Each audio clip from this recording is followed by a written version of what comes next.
afternoon, everyone, and welcome to Topic Time with Harrison Young on this rather warm July day, July 12th. Yeah, it's summer, it's hot, it's supposed to be hot, and we have a couple of hot guests tonight to go with it. Musical guests, Jay and Diane Enos, but before I get to them, I'm going to read these incredible underwriters. Don't have a lot, but they're great, so we read them off. So, we got the auto shop in Hanover, good old Ed Rooney. We got New England Floorscapes in Middleborough. We got Rodney's Kitchen in Halifax. We got Tom Otto in Middleborough. We got Salon Giovanni in Marshfield. Got the Main Ingredient, Just Good Food Restaurant in Middleborough. Good to have them back for the summer. We got Pembroke Radiator in Pembroke. We got Genuine's Inspection in Middleborough, their new address. We got the Hanover House of Pizza in Hanover. They make great Sicilian pizza and Greek salads and have wonderful people working there, and they deliver. We got Gregory Scott Jewels in Middleborough. We got Kingston Auto Body in Kingston. We got Bryant's Auto and Tire Service in Middleborough. We got DNS Auto Works and Collision Specialists in Abington, right up the road here on Route 58. I want to thank you guys very much. And now, like I said, this is Diane and Jay Enos, married couple I just met a few days ago. And they've agreed to do my show tonight for whatever reason. I have no idea. Just kidding. I think we can't kid around. You got to berate yourself every now and then. But they have a nice. Jay has a nice guitar and a beautiful lamp that's blinking. It looks like it's raring to go. It's hard to trot, if you will. And we're going to talk to them as we always do with every guest. First, I'm going to interview them. Like I said, I just met them the other night at the Elks Club in Rehoboth, Mass, or whatever it is. What was it? American Legion. American Legion, almost. Okay. Yeah. It's American for sure. It was definitely in America. Okay. Yes, it was. All right. Well, Jay, we set the interview up with you. Let's talk about your history in music. Obviously, you're a crooner, I guess, from way back. Oh yeah, way back. Well, not way back, but you know what I mean. Well, when you're my age, it's way back. I'm getting up there too. Yeah, when I was a small child, I used to rather precocious, and You used to what? I You was were rather precocious. Gotcha. I was too. My family would kind of stand me up in front of the family and say, "Jay, sing something for us," and it'd be like, "How much is that doggy in the window?" Or something. Oh yeah, I remember that one. So, but then one day. I was in my room by myself. My father walked by, and I'm singing, "Don't be cruel." And I was 5 years old or something. I'm singing Elvis. And he goes, talks to my mother, says, "Do you hear him singing? He's got all that stuff in it, like Elvis Presley." Well, it went on from there. And where'd you grow up? Rehoboth? I grew up in Bridgewater. Oh, I know the town. I have both my ex-girlfriend and my current sister-in-law are from Bridgewater. Yeah, I grew up in Bridgewater. My father was from Bridgewater. My mother's from Gloucester. Did you happen to know? You didn't happen to know the Pikes, the antique dealers, did you? I knew Johnny Pike. I don't know if he was an antique dealer. We were kids. He lived on Stetson Street, and they lived on Plymouth Street, right at the Plymouth. You know that big Cape style house with they used to have an antique sign on the front lawn. Right at the corner of Plymouth and Haywood Street, 104. Going down that way. Yes. Yeah, okay. That was their house. That was their house. That was my old girlfriend. That was probably a lot of Pikes. Oh, I know. Yeah. Like it's a lot of Enuses out there too. Oh, right, exactly. That sounds more like New Bedford, like Portuguese. Well, we're all Portuguese. That's awesome. Okay. Yeah, my mother's maiden name was Mattis, or Matos, if you want. Okay. And they were Portuguese from Gloucester. And there were Enuses in Gloucester. As a matter of fact, there was an Enos fish market in Gloucester. That's a whole nother story. I wonder how Gorton feels about that. Well, there's a little story with that. Gorton's changed his name years and years ago. But when I was a little guy, my grandfather would take me walking down by the docks, and he'd say, "We're going to go by Gorton Pugh." And that was the name of it, Gorton Pugh. Yeah. And I guess they didn't really think it was a good idea to have a fish company named Pugh. So they changed it. Even though they kind of go together. I mean, I'm a vegan, so. Yeah, well, the docks sometimes smell like that. But, yeah, I know. But anyway, yeah. Right. But as time went on, I stayed with singing as a kid and all that. Then about, I don't know how old I was, maybe 11 or something. I was playing. I think I was about 10 years old. And I was playing the trumpet. Okay. And playing in the band, the marching band, all that kind of stuff. But in this year, I was here in rock and roll. Yep. And, what year are we talking about? Now you're going to date me. So we're talking in the 50s. Oh, okay. Because I was born at the very end of the 50s, so it might have been before my time slightly. Couldn't have been that much. Oh, I was born quite a bit before that. Okay. I was baby boomer. Me too. Post-war baby boomer. 1959, right here. Yeah. No, I was 1947. There I go. Oh, that's okay. But anyway, I think I was about 11 or 12. And that's it. Oh, I know what it was. Portuguese family. They used to all get together in places, have a couple of drinks, and play guitar and mandolin. Okay. And I was a little kid, and the men went into the kitchen to have a couple of drinks or something, and I snuck in there and I touched the guitar, like, bring. Sweet. That was it. And I so you went from trumpet to guitar in one fell swoop. Well, I think by the time I was 11, I got myself together. I had like $12. Okay. I walked downtown. There's a little music studio upstairs. Are you talking about Bridgewater? Bridgewater. Okay. Yeah. Yeah. That's probably where the music loft is today. I had a girl on the show several months ago. Yeah. Who teaches there now. Okay. You're talking about where the Academy Fountain is, right? Well, the Academy. Yeah, that's down that way. Yeah. Yep. But right on where the stores are, you go up this little rickety steps, and for $12, I got a guitar and a case and a pick. There you go. And I started taking lessons. Well, No caper? Capo, whatever they call it? No. I wasn't that advanced at that time. Okay. But I only lasted for about 3 lessons, and I decided to teach myself. Sweet. So at 13, You felt it. You felt the music. You got it. I got it. You had it. I had it. Yeah. Hopefully, I still got it. Anyway, I was at 13. I played my first gig at the old Kennel Club, which became the Great American Pub on 138 in Rainham. I think my brother and sister-in-law met there. Really? 1998. Yes. Yeah. Cool. $5. Small world. You get $5. So, What, for a beer? no, that was it. That was for playing 1961. That's not bad for a kid. You were like 14. Yeah, 13. Wow. At And yet 13. you weren't legal enough to purchase alcohol, but you were legal enough to make $5 for entertaining the drunks that were. That's right. That's right. I played all through high school, and much to the chagrin of my father, who fought it every step of the way. But Why?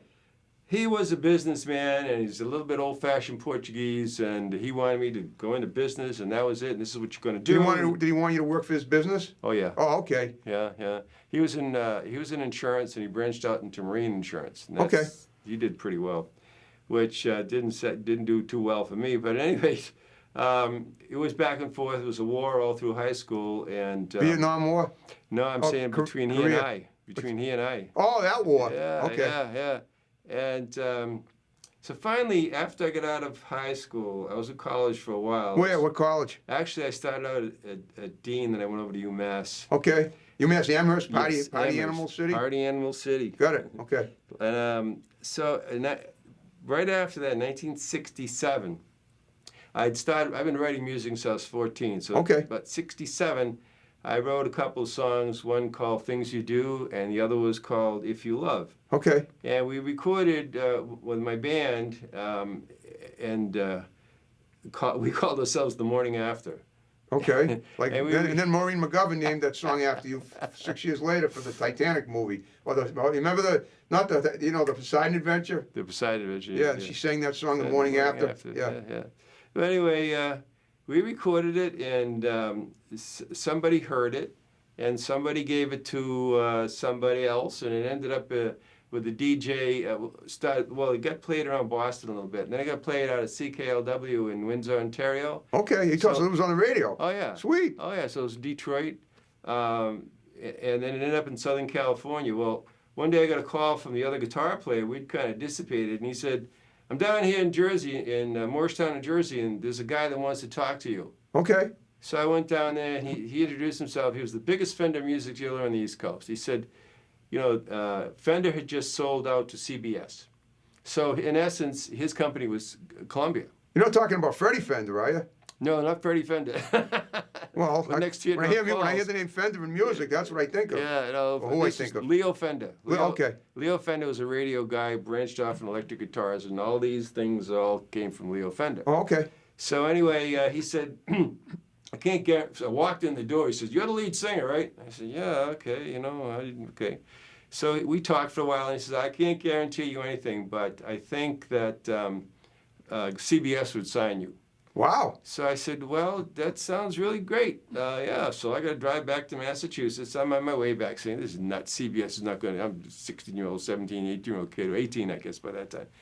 So the next day, I think it was. That's how old Mick Jagger was too at that time, I think. Yeah. Well, maybe a little older because the Yeah. Stones started in '62. Yeah. Right, okay. Yeah.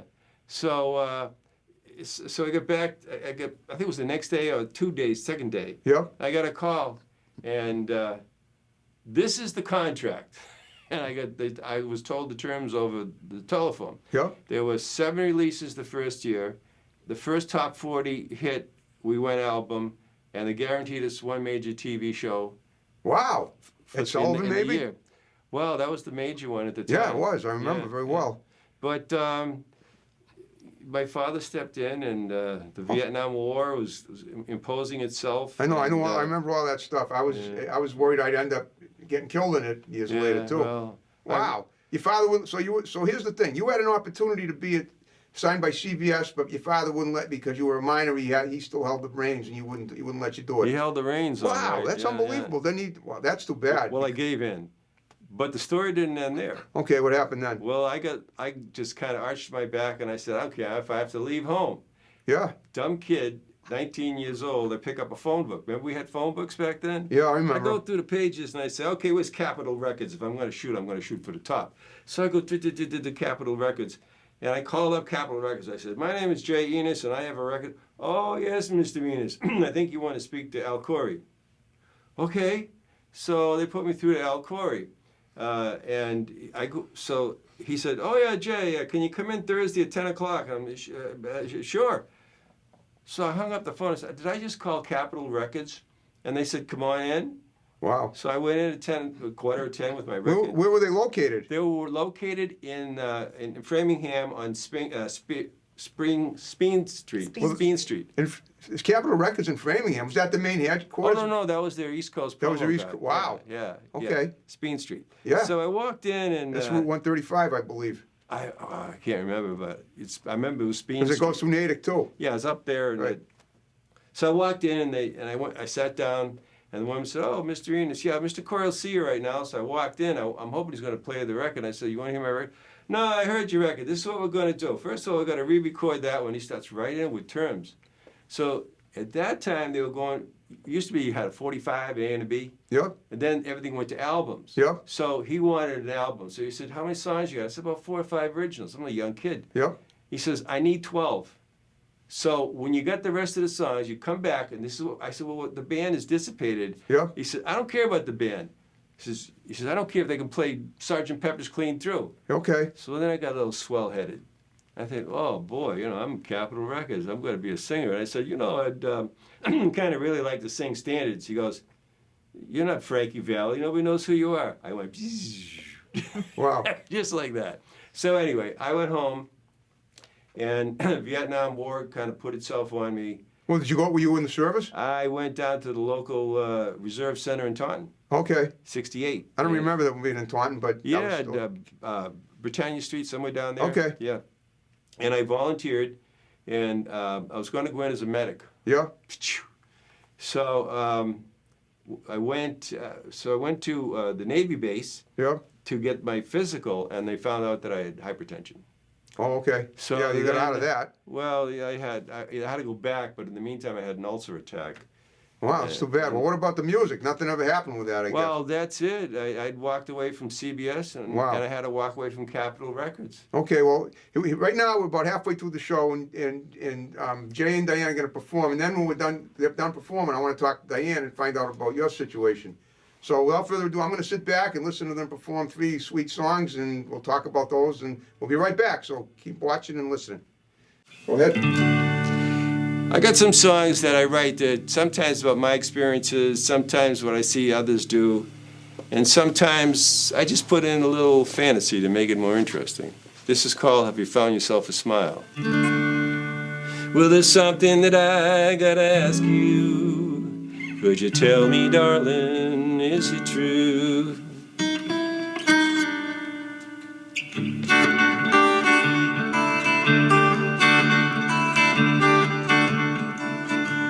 Have you found yourself a smile? Did you find one for me? You found yourself someone to love? Well, I guess that's all you need. Have you found yourself a way to live? You got a whole lot more than me. You found yourself a smile. Did you find one, baby? Just for me. Once I had someone to love, I had someone I thought loved me. Once I had everything that any man could need.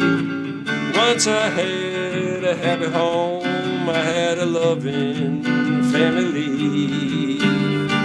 Once I had it all, so I thought, you see.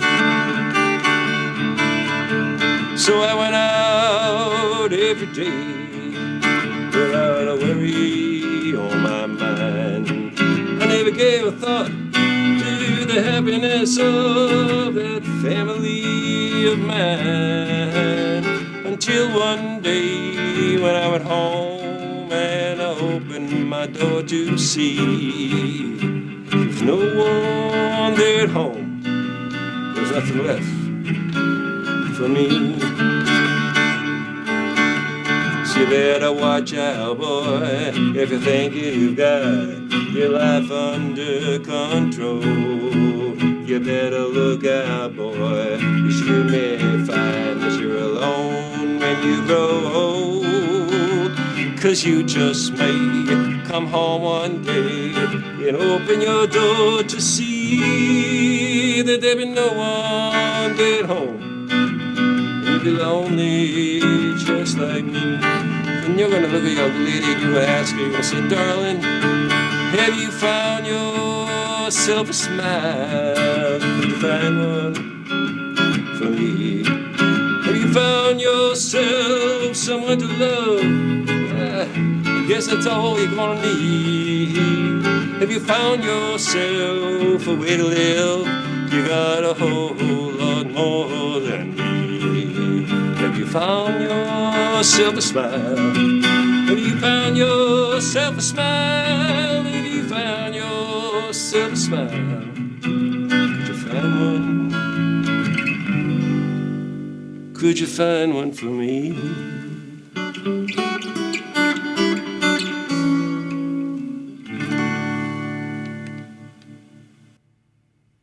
Sweet. All right. Well, that's one of those ones that had all those elements and a little bit of make-believe and a little bit of experience and a little bit of watching other people. Now, this next tune, Diane wrote the lyrics to this. Okay.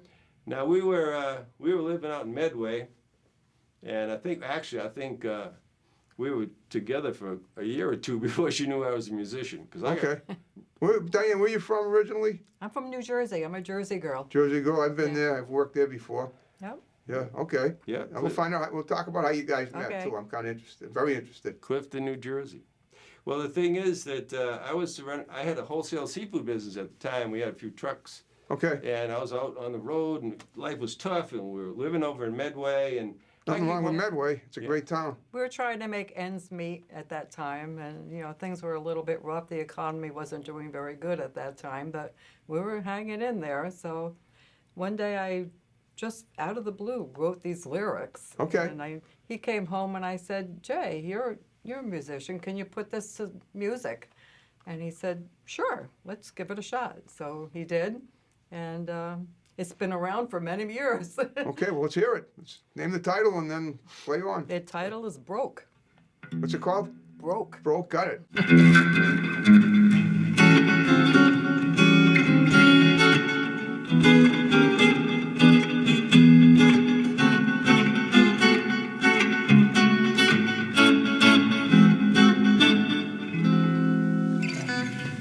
tax collectors at my door, tell them I don't live here anymore.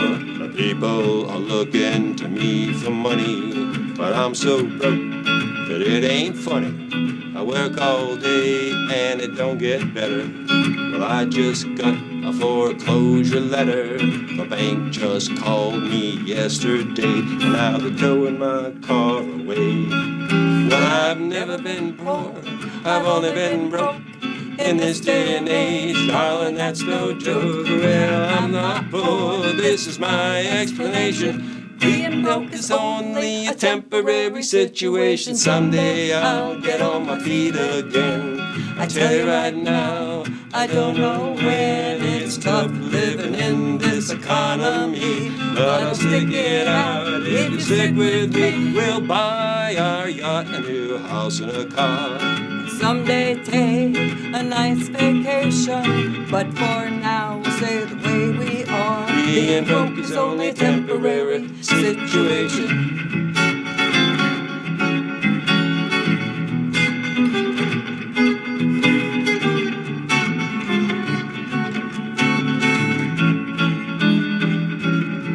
I've never been poor, I've only been broke.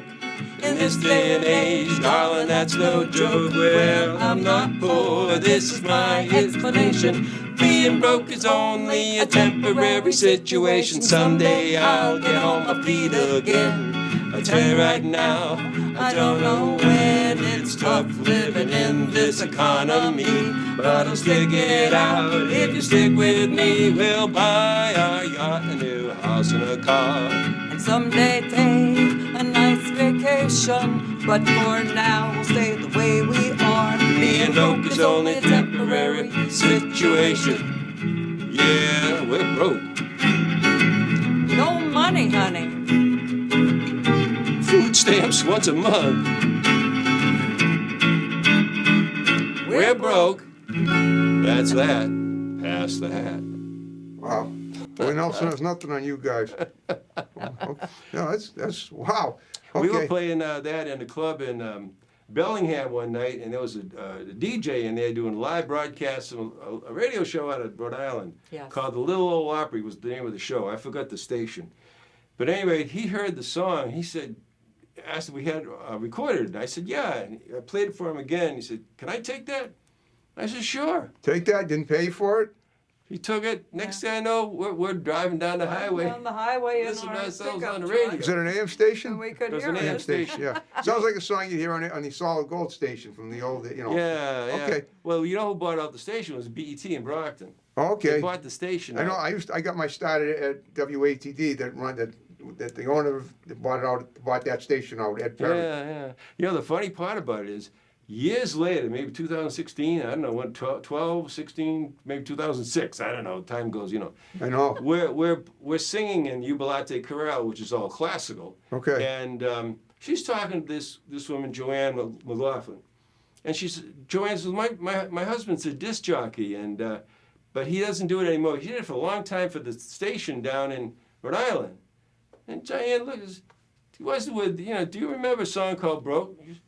Yeah, my husband used to play that all the time. And I wrote it. Yeah. I So remember. his son was now a DJ at a radio station out of New Hampshire. no, Vermont. Is it Oh, Vermont? Vermont. Yeah, one of those college stations. But now it's the age of computer. It broadcasts all over the place. That's right. Next thing we know, he's playing that song and good country music that we wrote. So I called up the station one day and he said, hi. And I said, you know, how you guys doing? He said, hey, you guys got to listen. I said, what you talking about? He said, you guys are number 3 on our request line. Sweet. And I guess all the kids, here we are, old fogies, you know. So anyway, that was the story with Broke. All right. Quick question. How'd you guys meet? If you're from New Jersey. Long story, I moved to Boston. Okay. And I was married. And Were married to someone else? Married to somebody else. Unfortunately, that didn't work out. Yeah. Well, not But safe. Now it's fortunately. Yeah. We met at a Holiday Inn on Halloween night. Okay. Oh yeah.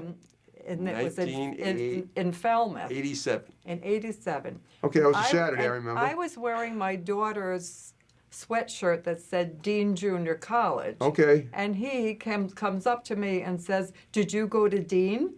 I said, "No, but my daughter does." He goes, "I went to Dean." Wow. And I looked at Dean back on July 6th, And that's how we met. 1985, before I picked my actual college. Yeah. Which is, yeah. All right. Well, listen, why don't you guys do one more song? Yeah. Okay, and then we'll wrap This the is show good. up. This is like, you know, I do other stuff, and this is a little bit different. So. Okay. Oh, you never told me it's time for goodbye. You never gave me even one good reason why. You just walked across the floor and stepped out the door without so much as a sigh. You never told me it was time for goodbye. You never told me we were living a lie. You never told me it was useless for me to try. Oh, you left me alone in this big empty home, alone and wondering why. You never told me it was time for goodbye. Well, every time that you said that you loved me, you knew just what it was that you would do. So go ahead, girl, go ahead and snub me, 'cause you know that's what you wanted to do. Oh, don't lie about it, baby, you never told me it was time for goodbye. You never told me even one good reason why. You just walked across the floor and stepped out the door without so much as a sigh. You never told me it was time for goodbye. Well, every time that you said that you loved me, you knew just what it was that you would do. So go ahead, girl, go ahead and snub me, 'cause you know that's what you're intending to do. You better tell the truth on this. If you're lying, I'm going to tell all the world about your old little secrets. You never told me it was time for goodbye. You never gave me even one good reason why. You just walked across the floor and stepped out the door without so much as a sigh. You never told me it was time for goodbye. You never told me it was time for goodbye. Goodbye, darling. All right, very good, guys. Very well. I can tell that when you work together, you really conglomerate, coagulate your talents, and that's incredible. And that song that the middle one was definitely. I mean, I don't know. I can't see being broken living in Medway, but still, but you're very generous to people. I've noticed that. I mean, you give your songs away to DJs and without charging rights or residuals or anything. More than that, I very quickly here. When we sang with Jubilate Chorale on our 25th anniversary, we decided to commission a work by James Mulholland. Okay. James Mulholland does choral work. He's at Butler University out in Indianapolis. I think he's retired now, but he's well known, but he only does dead poets. Okay. So we thought our director, Dr. Maxine Aslan, said, wouldn't it be nice if Jim would do something that we wrote and put it to music? So everybody's submitting poems. And they're all getting up there going, oh, this is stuff, giving these dramatic poems. And I'm sitting there going, oh, this is embarrassing. I'm embarrassed. I don't know what Jim's going to think of us. So I went home. Now, my dear wife was in the hospital having a minor surgery, so she happened to not be there. So I sat there and I composed this poem called Timeless. Okay. And of course, I did not sign it. So she came home the next day. It was before we went back to rehearsal. And she says, what's this? I said, well, I wrote the poem for Jim Mulholland. Well, I'm going to put your name to it. Don't put my name to it. So anyway, went back to rehearsal. She doesn't go because the surgery was on her throat. So I put her in an envelope, just said Max on it. That's what we called our director, Dr. Maxine Aslan. I left the thing on a piano during our break. Just walked by, left it. She picked it up. Who is this? Who left this? Who is it? So we disbanded in the spring. I wasn't going to say anything. We reconvened in the fall, and she goes, we were wondering if he would take something. She says, Jim Mulholland has chosen one of our poems, and he's going to put it to music.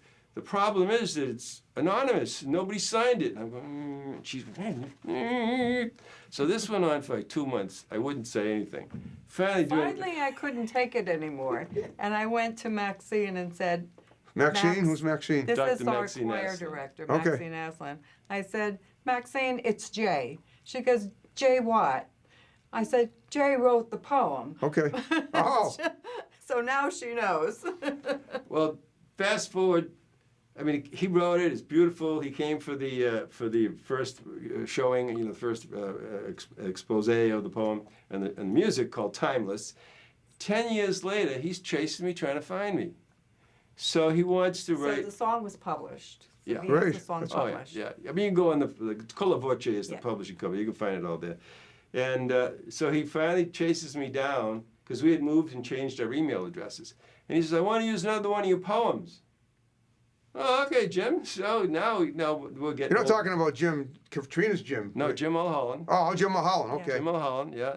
So I wrote another one called One Final Song, and he put that to music, and that stops you in your tracks.